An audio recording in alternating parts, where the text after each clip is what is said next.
Welcome back, everyone, to another reaction video. Well, as a dad to children between the ages of 12 and 19 at home, especially from my 12-year-old, if I have to hear the word skibbity or riz one more time, I might lose my mind.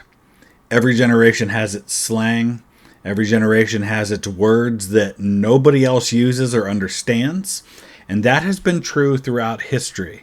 So I noticed that about a week ago, the channel BlueJay, which I really love, he's got a great sense of humor and I love how he presents things, did a video on absurd historical slang that needs to come back. So I'm excited to dive into this. It's a very unique way to understand history. And just think about 200 years from now when people are looking back at things that were written on social media today, as they will, God help them, and they're looking at some of the words that don't mean what they mean for them, how odd they're going to seem to them. And I guarantee that whatever we're going to cover in this video, there are going to be words that meant something very different to those people than they mean to us today. And so part of understanding history is understanding the language that was used, even if it's the same language we speak today. So this should be fun. The link is in the description if you want to check it out without my commentary. He already has 500,000 views on the video, so it seems to be very popular. Hopefully you've already seen it. If not, let's watch it together. Let's dive in. Slang, idioms, jargon. The words we choose to hurl at each other's faces are just as much of a cultural fingerprint as the clothes we wear or the games we play. This one's my favorite. We've all had that one friend who orders at Mexican restaurants like, yes, I'll have the enchilada y burrito con pollo, por favor. So you call them a Kirby sucking club penguin iPad kid. Or something along those lines. Now, I will say this, that, I mean, obviously I don't do that in Mexican restaurants when I'm in the United States, but when I'm in foreign countries, I do try to have at least a basic understanding of key words in the language so that I can at least show a little bit of respect for the people and the culture. And depending on where you are, they will appreciate that or they will not. I took 3 years of French in high school, and so I was excited to go to France and use the language. Now, most places you go in Europe, people speak English, especially in the service sector. But I was in Paris, and I was trying to use French. And in Paris, they just got irritated with me and started speaking English immediately. But everywhere else, I've tried to use the language and use some words. They seem to be very responsive to that. So just as an aside there. But what if you're growing tired of the same old curses, slurs, and TikTok brain rot and crave a more refined lexicon to voraciously vivify vexatiously vulgar tongues? Well, worry not, my chitty-faced chuckaboos, for in today's Circumbendibus, I'm gonna fill that- He's just throwing out all kinds of words here. BlueJay definitions. Babyface, nickname given to close friends, a roundabout way, or a story. I wonder if he's making these up, or if these are things that actually are used by people. Knowledge box with enough slang, slurs, and silly syllables to spifflicate and higgledy-piggledy clapperclaw some bottle-headed addlepates.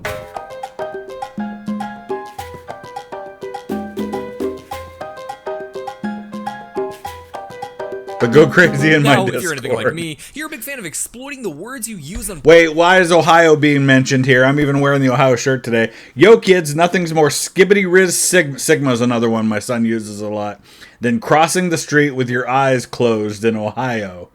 Yes, this is a real tweet and not made up for the sponsor. I truly have no shame. Public platforms to manipulate the masses. But as much as I love to gaslight, no one excels in weaponizing the silver tongue more than politicians. Do you ever find yourself listening to an elected official and get confused by the words they use? Bees! The bees!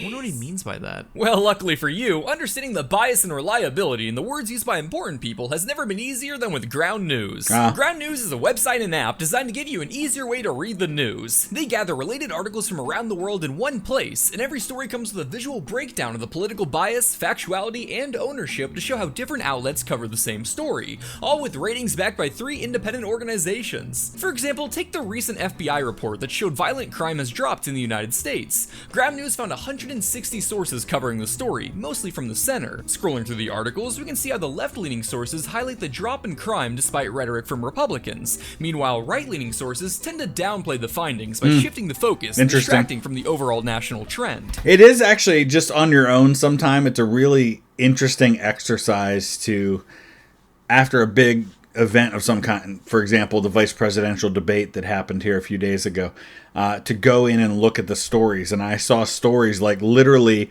one listed after the other, which claimed the exact opposite thing was true.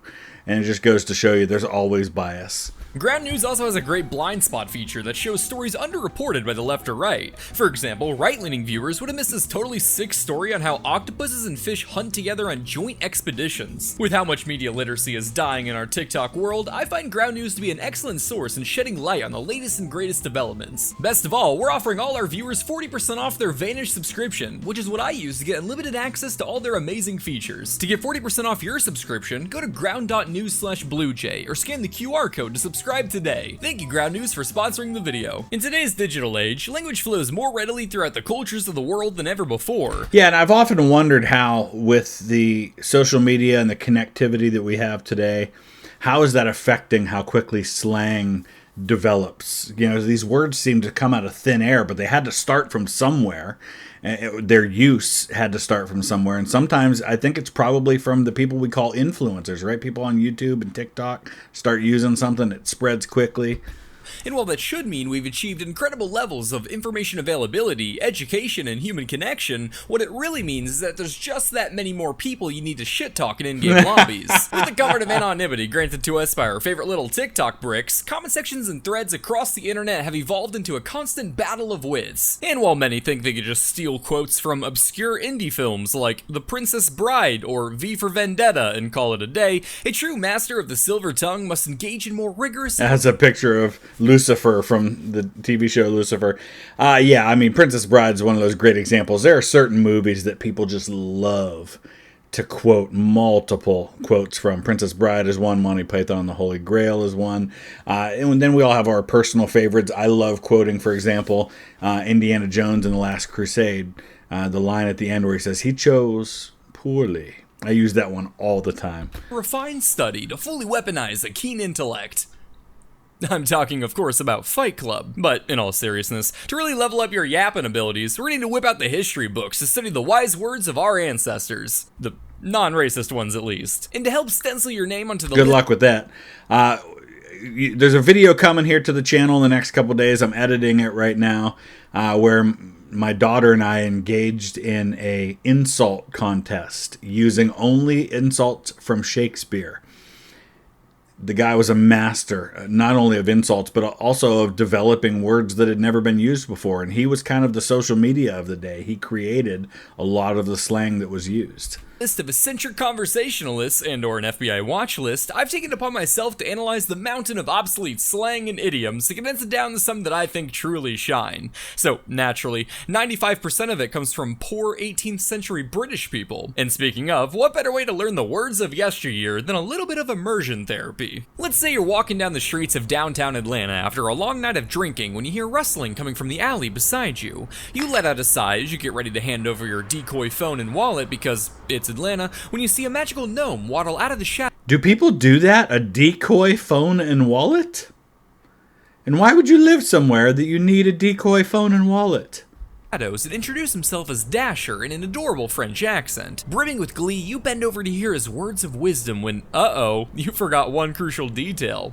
You're still in Atlanta, and the gnome probably flips out a switchblade and stabs you in the liver, casting a spell that sends you back in time to 18th century England, but only after magically draining your 401k. After coming to, you find yourself lying in the dirt of a London dockyard, bleeding profusely from the gut. But hey, you're in Georgian London now. Having an open wound is pretty much par for the course here. Luckily for you, you catch the eye of a sweet-looking older lady who rushes up and asks you what happened. So I think most people understand this already, but when you talk about Georgian or Edwardian or Victorian, what we're talking about is an era in which that was the monarch. And in the case of Georgian, we're talking about three monarchs, George I, George II, and then George II's grandson, George III. So what, early 1700s to, actually talking George IV then too, because 1837 would have been the end of all of that when the Victorian era begins. Now, given the crazy fiasco you just went through, you might say, after a bender, this Frenchified dasher took a flourish with their magical gnome tool and tried to ice me after casting up my accounts. You then watch as her amiable face turns to one of terror as she gasps or responds, "In Arbivite?" Now, you're not quite sure what she means, but noting that horrified look on her face and the magical sounding words she used, you assume she's heard tales of these fantasy gnome scenarios before, and respond with, "That's right." The old lady's eyes then widen even more before she quickly scurries off, leading you to believe that she's finding you some help. Now that you're waiting here wondering just how many pints of blood the human body has and whether or not you actually saw a gnome, It's like 8 or 9, isn't it? just Danny DeVito, it's the perfect time to let you know that the lingo of the past doesn't perfectly align with the definitions of today. So even though you thought you were able to convey the mythical quackery you just experienced, what you actually said was you paid a sixpence to a flashy hooker with venereal disease for a quickie who turned out to have magical male genitalia and attempted to fart on you after you vomited. So, whoa, let's take a minute to absorb all this. So after a bender, so a sixpence, that's interesting, because a bender today, of course, typically means you just like got trashed, drunk for a while. Frenchified means you got a venereal disease. A dasher took a flourish. Wow. Male bits tool. I mean, I still hear that term tool used for the male parts occasionally. Never heard someone say that being iced was to fart, casting up my accounts. This is fantastic. I love it. To which, in shock, the lady asked to clarify, "A penis?" To which you said, "That's right." An so arbor you should be too vitae? surprised when you see the old lady return with a group of big, strong, angry men with sticks. This situation is what we'd refer to as an uh-oh spaghettios, or as these people would say, a cocafuego, or as your mom would say, a Tuesday night. Sobbing more tears than Kanye's PR manager, you skedaddle skedoodle before you're made a fool when you lock eyes onto a tavern and figure, hey, if you're gonna be wounded, might as well self-medicate. But before you can partake in the most classic of British pastimes, you bump into a large mustachioed... I absolutely love the pub culture of Britain, of the UK. You know, it's one of those things that I make sure I take part in. Of course, my family has deep roots with that because they owned pubs in the 19th century in England before they came here, and in Scotland. And I just love the fact that, I mean, there were literally, even small towns had dozens and dozens of pubs, and they were at the center of culture and of life. And, you know, people that were working 60, 70 hours a week still had time to go down and interact. And that might be the only social interaction that you had was the pub and church. Man, top of the morning, son. Now, I see what you're off to, but before you go looking for Heartsease getting a hickey, how about you reach for me Bago Mystery? What's in there? Oh, I think you know, son. Come now, grab me sausage before you get clammed. Whoa, calm down there, Eddie. I am not grabbing your sausage. This adorable little Eggman doppelganger isn't soliciting a handy on the threat of death. Clammed is actually slang for... Why does BlueJay's hat say God on it? Starved in these parts. He just doesn't want you to go hungry. But Heartsease and getting a hickey? Merely gin and getting tipsy, Eddie. And you better get used to the alcohol slang, as being a Brit in the 1700s, free time activities were pretty much limited to either go drink or go die, with true gamers shooting for a combination of the two.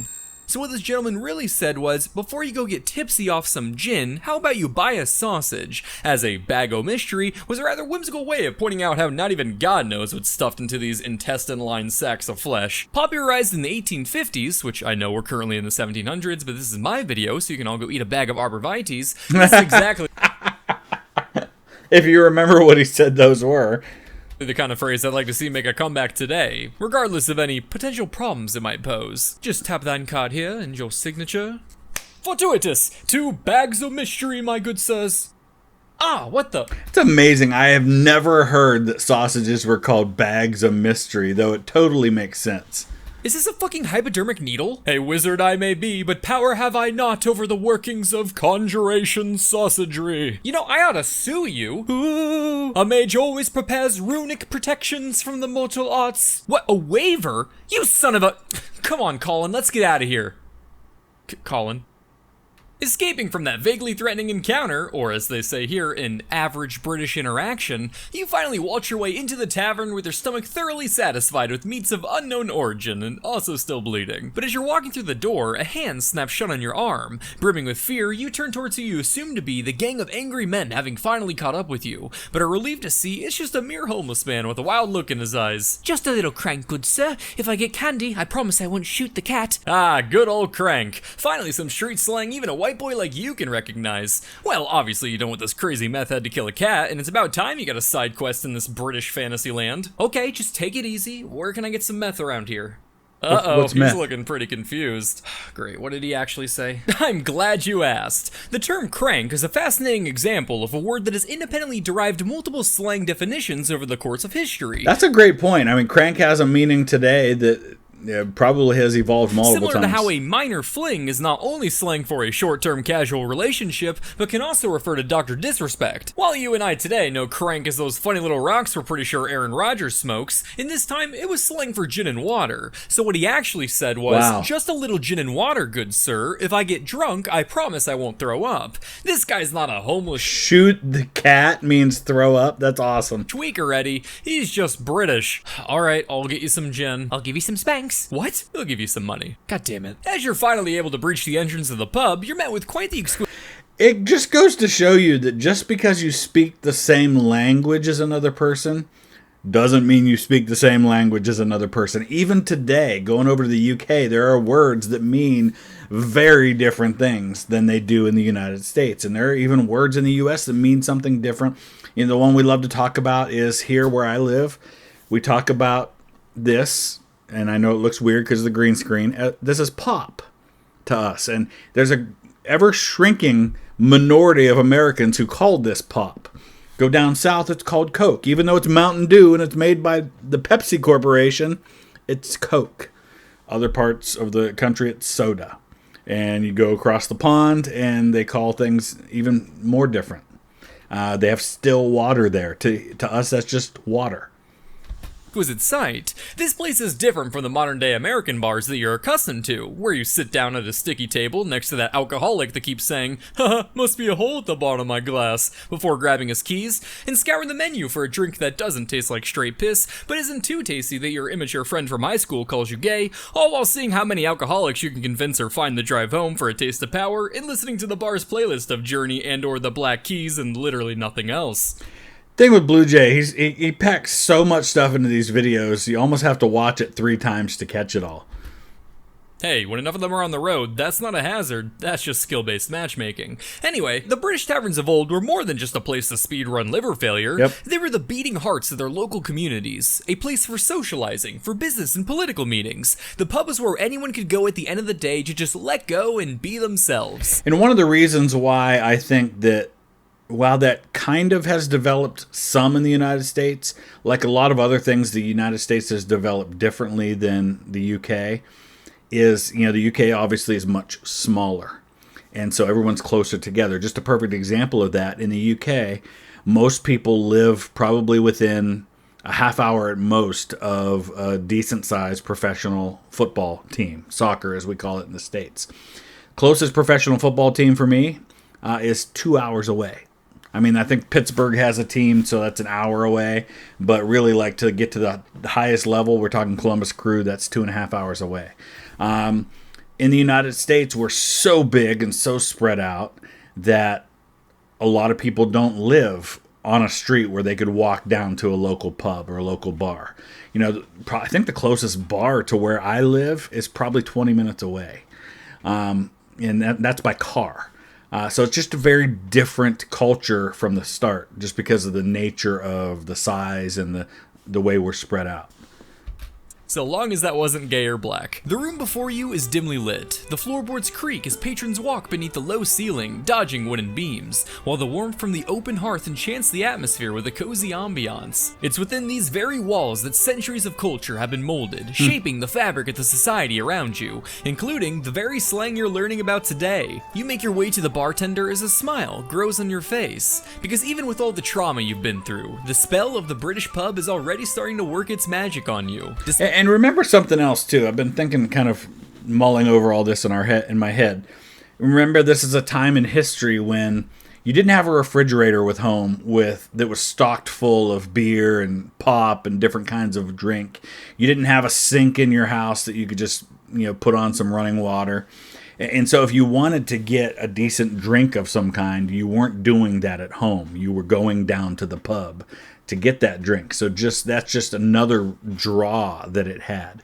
And of course, this then becomes such a part of the culture, both in the UK and the United States and other places, that by the 19th century, you're seeing these temperance movements. People are making a move to get rid or at least curtail the use of alcohol because it's become so prevalent. Despite all the stress, all the hostilities, and no McStab wounds, you're beginning to believe that, against all odds, things just might turn out alright. Strip me naked? Whoa, and the what? magic is gone. What are you talking about? Come on, give us a diddle. What is happening? Just 2 more slang phrases for Jinn. Again, I can't stress this enough, there really wasn't much else to do. Oh, right, to strip you nakeds? You'll do what to me now? Wrong pronoun, wrong pronoun. Duh, strip me nakeds. To go, please? Sure, coming right up. Oh, and be careful now. You're sitting right next to an admiral of the narrow seas. Oh, thank you for your service.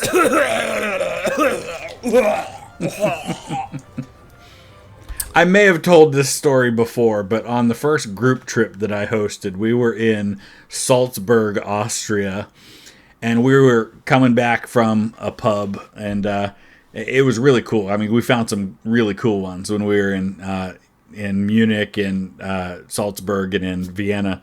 But there was a guy that was hurling so loudly into a drain in the middle of the street that it sounded like he was trying to be as loud as possible. It was absolutely ridiculous how loud this guy was. That was slang, wasn't it? For a drunk who vomits into someone's lap, yes. Don't worry, lad. Voice Admiral of the Narrow Seas here to help clean you right up.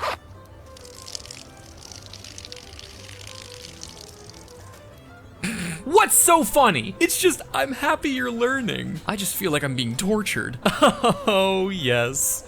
But anyway, a vice admiral of the narrow seas was slang for a drunken man that pees under the table into his companion's shoe. This was common enough that they had a term for it? What a world. What a world. Which apparently was a common enough occurrence to warrant a full phrase. Covered in more blood, piss, and puke than a Megan Fox relationship, you await patiently as the bartender brings you your drinks. I've lost track of how many times I've raised my eyebrows and stared at the screen in this one. Stirrup cups for you, lad. A phrase for a parting drink given to guests who are taking their leave, typically drank on horseback. Parting glass. Some fun new lingo. Which is a great song, by the way. Is to feel like a little cowboy the next time you're pulled over for a DUI. Say, what's your name anyway? Oh, I'm Eddie. Jackie? No, it's Eddie. Oh. Max? Actually, it's Eddie. What the? You gotta be kidding me. Lightning! How many words do you have for Jinn? Oh, come on! How many words do people have for gin? Quite the comical amount, actually. In fact, one of my primary sources, a classical dictionary of the vulgar tongue by Francis Gross, has over 25 terms for the liquor. I was surprised at first until I realized the lexicon was originally published following a period known as the gin craze in Britain, where, due to some salty pillow fighting going on between England and France, French brandy was restricted, causing cheap gin to skyrocket in popularity amongst London's poor. So intense was this popularity that Parliament passed a whopping 5 major acts just trying to get people to chill with the bottle. I know this might sound rather crazy, but if you want to understand the gin craze today, all you have to do is watch reruns of Ellen. As you grab your stirrup cups to complete your side quest, you hear someone yell, "The launch is starting!" followed by the horrid screams emanating from a girl outside. Surely, you figure, the combination of a launch and woman in fear must mean Elon Musk is nearby. But as you open the door and mentally prepare for a 15-minute monologue of bullshit, you find out that there isn't an upcoming SpaceX launch, but a woman giving birth. I was going to say, that sounds like she's giving birth. Side. While you yet again misinterpreted the situation, luckily, you can ride this one out just as you would have if it was Elon that you'd come face to face with. Avoid physical contact, say ew that's gross, and advise them to stop having more kids. Rounding the corner with your drinks, you see a one-armed man crouching behind a barrel stand up and start approaching you. Careful now, Eddie. This sneaksby snags having snaffler seeks to snaffle and snabble. And while you're busy laughing at what you assume to be a bit of amusing Dr. Seussian alliteration, a mean-spirited highwayman with large teeth comes up and mugs you before stabbing you to death. What? Whoa! That took some work to put that one together. Sneaksby is mean-spirited, snags large teeth. That makes sense. A snaffler, so a highwayman is just somebody could rob you, and it was punishable by death at that time in the UK. Seeks to snaffle and snabble. Wow. What? Are you serious? I don't know, maybe. What do you mean, maybe? Well, it could also mean this is a sneaky horse thief looking to rifle through your things so he can steal a wig for his pet snail. Slang is complicated, man. I still don't know if skibbity is a noun or verb. Well, look who we have Me neither, man. Me neither. here. I knew even the slugabeds would be drawn to the commotion. A slugabed was a drone. Now, obviously, he doesn't mean the flying kind we're familiar with today. He means someone who can't wake up in the morning. But ironically, if you think about it, slugabed is exactly what modern drones do, too. You talking about the launch going on back there? Good for you, Eddie. Way to use the local lingo. Yeah, the lass is poisoned, all right. What? Just another way of saying someone is big with child or pregnant. You could also say she sprained her ankle to say the same thing. But as you've just explained, I mean, we've had the term, we refer to it as having a bun in the oven. Sounds ridiculous as well, but it makes sense in light of some of these other phrases. Experience yourself, using these phrases today would undoubtedly lead to a lot of confusion. I dare any of you out there who have a wife who is pregnant or a girlfriend and refer to her as poisoned. Jeremy, I think I sprained my ankle. You sure did. Congratulations, Jan. No, Jeremy. Oh God, I think I'm poisoned. Uh-oh, get poison control on the line. Please, for the love of God, use my phone. Oh, I get it. Let's see if it's blue or pink. I love gender reveals. Well, glad that she's not dying then. He makes a joke out of it, but there is a serious point to be made here that even in the time and place in which these things were used, if you had somebody from another part of the world where that was not a slang term and they were translating or even speaking English and misunderstood this stuff, it could lead to a problem. It could lead to a fight. It could lead to violence. It could lead to misunderstandings that get people in trouble. It could lead to diplomatic crises. I wouldn't go that far. She's still giving birth outside a pub in a London alley, pre-modern medicine. It's pretty much a coin flip whether or not she becomes a statistic. The beauty of life, right? Speaking of, let's see if you keep yours. Now, I'm sure you're wondering where me rammer is. I really don't want to know. He means his arm. Would I have ye know I lost it fighting off a 30-foot sea lawyer with me bare hands in the middle of the blind man's holiday, and I took way more from that bloody beast than he got from me. Two excellent 18th century phrases, Eddie. A blind man's holiday is slang for the night or darkness, while a sea lawyer, as you may have guessed, is jargon for a shark. One of my favorite slangs, but also quite ridiculous, as none of these guys are smart enough to pass the bar. That's right, so don't mess with me, son. I'm a bottom. I really didn't need to know that. Not what you're thinking, Eddie. Amongst bruisers, a bottom is a hardy fellow who can take a good beating. So I guess in a way, it is what you're thinking. All right. All right, for anybody for whom you're innocent enough to not know, that's in a homosexual relationship, the guy who's receiving, if I understand that right. All right, what do you want? I'll be a sneaksby snags having snaffler. Yeah, I got that part, so which is it? Are you killing me or looking for a snail wig? Preferably a nice powdered one with the little ponytails. I don't have any wigs. Oh. Well, we'll be taking your shoes then. Fine. And do you have any tape? What, was that even invented? Of course. Surviving that snaffler encounter, you continue your journey to deliver your Jinn as you acquire yet more open wounds from shards of glass in your newly barefoot grippers. But not to worry, these cobblestones are covered in piss that's at least 20% ethanol, so the only thing you're going to be infected with is shame. As you finally approach him, the wild-eyed alcoholic shoots to his feet, shaking more than an angry dad with Parkinson's. Bloody hell! You really milked the pigeon with this one. I assure you I did no such thing. To milk the pigeon just means to endeavor Wow. at impossibilities. Wow. He's saying you really pulled off something challenging. Oh, yeah, really had to slurp the pigeon milk to get this. Not really the way it's used, but I like the spirit. You're a bit of a clunch. I like that. Listen, Colt, what say you and me go around back and suck the monkey till we're shitting through our teeth? Whoa, alright buddy, I knew people were weird, but this is getting like VR chat weird. Fred! So this makes me think of, if you've seen Band of Brothers, there's a scene where you have a British soldier who's dressed in a German uniform before D-Day, and they're having a conversation, and one of the Americans asks the guy if he has a Luger, and he kind of walks away with it. And the guy says something like, "Mate, you're having a bath if you think you're going to be half-inching that." And like the whole thing sounds like a foreign language as he's talking. But it's just one example of a combination of an accent, but also slang that is unique to those English-speaking people, but not shared by other English-speaking people.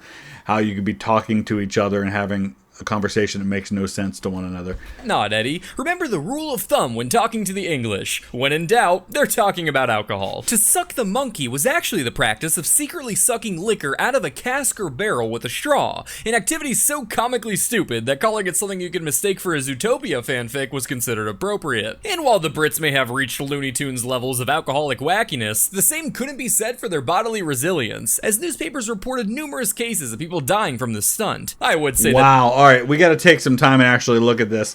On Monday evening, Mr. Humphreys held an inquest at the London hospital relative to the death of Thomas Collins, age 29, a laborer employed in the spirit. Oh, he worked there. Okay. In the spirit vault of London Docks, living at 12 Flower and Dean Street in Spitalfields. That's right where the Jack the Ripper murders took place. Spitalfields is like right there. That's Whitechapel. That's East End of London. The docks right there by like the tower. And this is about, 13 years before that. On Friday morning, the deceased left home in good health to go to work as usual. At 7:45 the same night, he was brought home insensible, having been found by a fellow workman lying on the pavement. He smelt dreadfully of spirits and, never becoming conscious, was removed at 2 o'clock the following Saturday morning to the hospital, where the doctor pronounced life extinct. Deceased wife said that she had heard her husband speak about sucking the monkey. She knew he used a bone for that purpose. Probably it was hard enough you could jam it into the barrel. The coroner said this was not the first case by many that had come under his notice. No doubt most of the jury knew the meaning. And why they're talking about a jury is because when you had a suspicious death, there would actually be an inquest where you would actually have kind of a jury, like a grand jury, and they would present the findings to the jury, and they would make a determination based on those things. A mutton bone, so lamb, was inserted in the bung of the barrel, which enabled the men to draw up the raw spirit into their mouths. Deceased had contributed to his death, and no one was to blame but himself. Wow. That'd be a hilarious thing to see written on a tombstone, but anyone slurping an 8,747-ounce big gulp of ethanol probably doesn't have the kind of support structure that'd care about a proper burial. So, Eddie, what this guy actually said was, "You're a bit of an awkward fellow. Listen, man, how about we both go suck liquor from caskets with straws until we puke out of our mouths?" I think I'll actually pass this time. That last one actually makes a lot of sense, even today. You could probably kind of, in the context, figure out what that one meant. Till we puke out of our mouths. I think I'll actually pass this time. No worries. How about we go fist the cow instead? Great, what's this? Chug cow milk mixed with gin or something? Oh no, that's not an idiom. Adding yet another tally to your daily trauma quota, you barge back into the pub not only to get clear of that frig pig, but to get clear yourself. And as luck would have it, you spot a woman holding an extra pair of men's shoes, undoubtedly taken off the feet of a womblety-cropped nick-ninny. As cool as hobbits are, it's probably best to get them paws covered, so you approach the lass to explain your situation. "Hello, miss, how do you do? Another master of the wardrobe, are we?" "Oh, you're far too kind." No, she's not, Eddie. That wasn't a compliment. Come on, you're literally covered in puke. A master of the wardrobe was someone so desperate for a drink that they pawn their own clothes to pay for it. Oh, no. You see, I needed to bring... And listen, I mean, for all we want to say about how we realized that something like Prohibition just was not feasible and doesn't make sense in hindsight, think about what a serious public problem alcohol was, not only because of the things that the crime that it led to, but just the way it destroyed people's lives. In the cases of, again, we're talking about the context here of Jack the Ripper in 1888, which is a little bit later than this, but in all 5 of those women's cases, there was a serious alcohol problem that led them down the road that they went. In many cases, these were women that had husbands, had families, that were living decent lives. They ended up becoming alcoholics, and it drove them out of their home and into the streets, where many of them became prostitutes, and they drank away every bit of money they earned. It's a really, really sad situation, and that was a huge, huge problem for a lot of people. Some lightning to this drunkard outside, and after getting caught up in a launch and a run-in with a snaffler, you really have tongue enough for 2 sets of teeth, don't you? Before you compliment her sick, nasty alien reference, she's actually using a phrase for a talkative person. Yeah, that one makes sense essentially too. saying 1 set of chompers isn't enough for someone who yaps as much as you do. A feeling I'm sure many of us can relate to. Hey, this is my friend Keith, but be careful, he's tongue enough for 2 sets of teeth. Oh, is that like some kind of idiot? Tongue could also be used in a quirky response to someone asking how old you were. Hey, this is my friend Kevin here. He's the senior manager at my hedge fund. Oh, nice to meet you. That's really impressive. How old are you? As old as my tongue and a little older than my teeth. What does that even mean? No, actually quite the plethora of phrases to describe a talkative person. For example, you also had the term prattle basket. Huh, just a random basket. So essentially, at the Why end of do the I day, keep Eddie, laughing this lady at is asking you to wrap it up. Right, I was just hoping to take your kicks. Uh-oh. While you've been doing your best to adapt to the contemporary slang, you inadvertently injected some of your modern tongue as well. So you didn't actually ask her for her extra pair of shoes, you asked the lady for her breeches. Oi, I'll give you a kick in the guts. Gah! Oh hey, what do you know? You're just Jinn. talking about Jinn. You're not mad? Gods no. Every bloke in town's had a wild night with that one. She's one of my cousins. Psst, that's just slang for harlot or prostitute, so she's not literally his cousin. I think.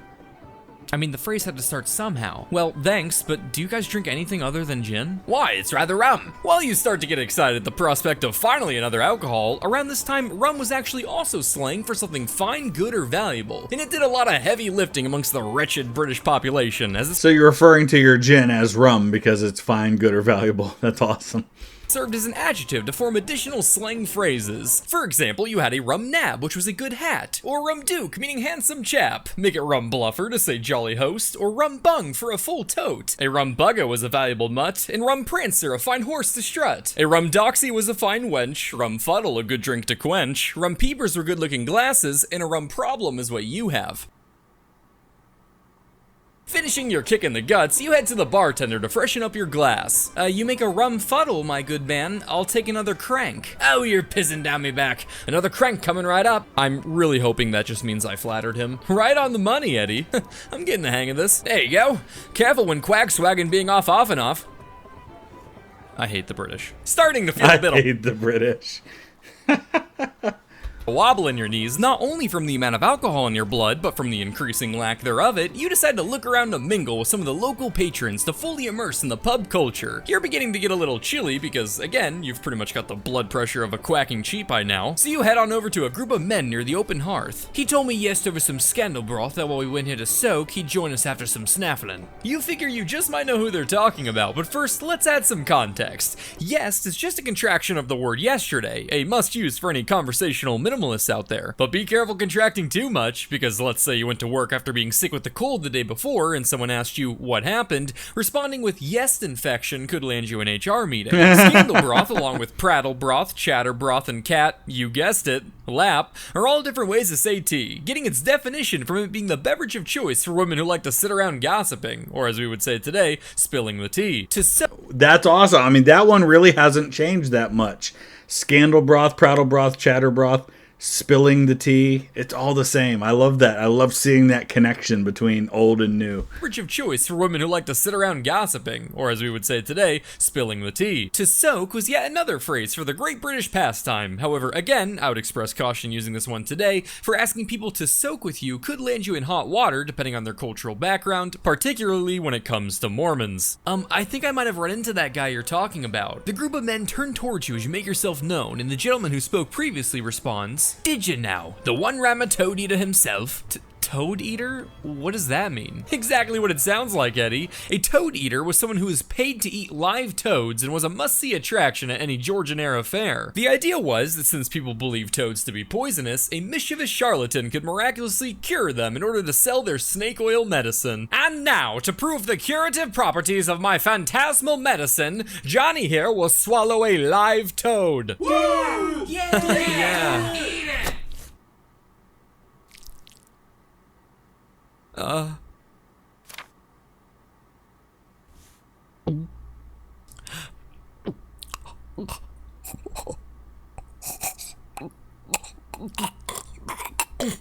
Can I just say I'm thankful that he's at least looking at the audience while this is going on and not at the guy eating the toad? Wow.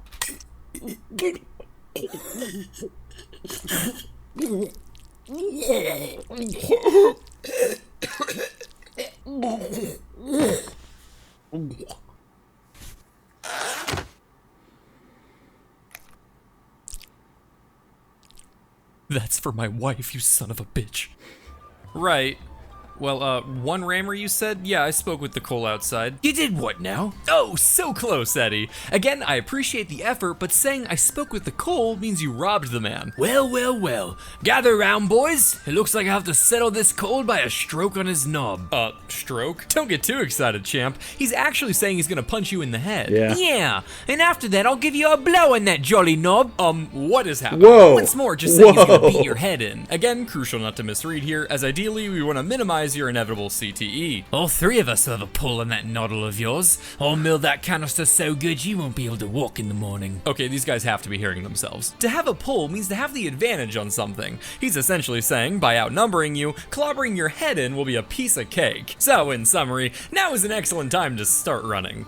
Crossing sticky floors, waving bye to whores, and sprinting out the doors, you're once again weaving your way through the London slums. Running through all these streets and alleys, you're really starting. All right, I have to take exception to the fact that we're showing Elizabeth Tower and Big Ben there. Of course, at the time period that we're talking about here, it didn't exist yet. Anyway, continue. And you get to see the full glory of the great power that was 18th century England. So as you approach the top of a hill, you figure now would be an excellent time to take in the first-hand views of Georgian London. Let's take a look. Ah, what beauty. This magnificent architecture is what they refer to as the Industrial Revolution, or as we say today, an animation time saver. Rounding a corner, you finally catch some luck as you run into a constable. Oh, thank God. Sir, I'd like to make a report. I'm being chased down by some men from a pub back there, and I really had to heave my way out of there. Heave, you say? That's right. Right then, come now, son. I've got some ruffles for you. You're gonna get to polish the king's iron with your eyebrows. Now, you figure this could mean a few things. Maybe he's inviting you to become a specialized worker in the royal court, literally polishing the king's iron. Or perhaps they're asking you to jack him off. Either way, you suppose if you're gonna be hard at work for nobility, the potential reward far outweighs any downsides, even if that means sweat won't be the only bodily fluid you're drenched in. Okay, sounds good, but when you say ruffles, are you talking about, like, the tasty treat? Oh, the spicy treat. No, Eddie. When you told him you heaved your way out of the pub, you actually said you robbed the place. And to polish the king's iron with one's eyebrows actually was a saying for looking out of prison windows. You're very much so under arrest. What? No! This is a mistake! You know, I reckon it's your execution day as well. What? No, this is absurd! Help me, God! At that time, there were a bazillion ways that you could get executed, and honestly, even crimes for which you weren't executed, you could get hefty fines. I did some research for a book that I'm going to write eventually on the Greenhill family of Birmingham. And one member of the Greenhill family that I'm writing about ended up on one of the prison hulks, which was basically a big ship where they had taken all like the sails and everything off, and it was just the hulk of the ship, and they would use it for jail. And they were parked on the rivers. And he got 9 years in prison for stealing a tablecloth. They did not mess around back then. Bird. Oh, flattery will get you everywhere, Eddie. But it doesn't literally mean you're being executed. He just means you need to be washed. You are absolutely painted in people's DNA, after all. Say, aren't you the bloke that verbally assaulted Mrs. Locke earlier? Right then, I'm taking you in and you'll go up a ladder to bed. Okay, that one does mean execution. Please, save me! Take me back to Atlanta! Oh, sure thing. What? You could have done that? The whole time? Well, I could have, but what kind of teacher would I be if I did? An ethical one? Oh, please. I never took ethics class. Ugh, I feel weak. So, Eddie, now that you got to soak in all the grime and culture, the people and customs, and the pubs and booze of 18th century London, how about it? Feeling ready to wag that silver tongue with a whole new palette of colorful slang? 22 Now he minutes. Getting a little sloppy, Dasher. The liver was in the way of the aorta artery. Can't let him bend down next time. It messes up your aim. Good to run a few more drills tomorrow? Oui. Excellent. Obsolete slang. 12 out of 10 stars.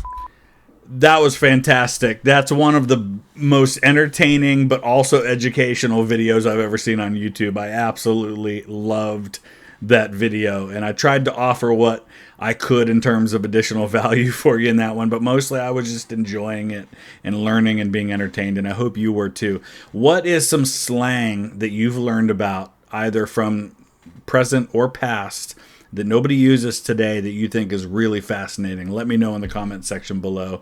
Let's continue to learn together. Thanks for watching.